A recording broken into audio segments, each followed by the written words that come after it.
Hi, my name is Victoria Guarino, and I'm a senior biology major in the Commonwealth Honors College at the University of Massachusetts Amherst.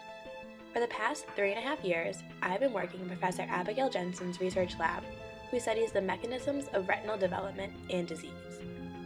Zebrafish are a common model organism for this research since their organs, such as the eye, share many features and characteristics with humans.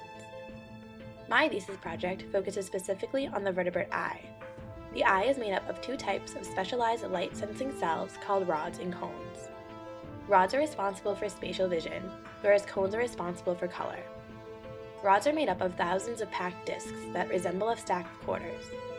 These discs are arranged with the youngest at the bottom and the oldest on top. It is known that these discs are shed in a unique process. However, why and how is poorly understood. My project is aimed to identify more about these mechanisms of rod outer segment renewal. This is done through a drug dose response, testing compounds that were lethal in the lab's original drug screen. A drug screen is designed by the following steps. Zebrafish are first crossed and embryos collected. Then, at 6 days old, they are heat shocked for 45 minutes at 38 degrees Celsius. This technique results in a red stripe in the rods that is used as a time marker. Growth is quantified by measuring the distance from the middle of the red stripe to the first disc. Shedding is quantified by measuring the distance from the middle of the red stripe to the last disc. Once heat shocked, the fish are placed in respected drugs and observed for a period of 4 days. The fish are then fixed in a substance called paraformaldehyde and their heads decapitated.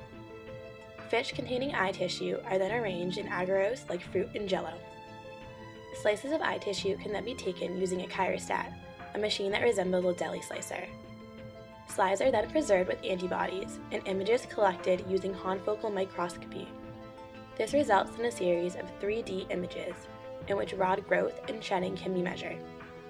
Oftentimes it is observed that rods die in retinal degeneration diseases, such as retinitis pigmentosa.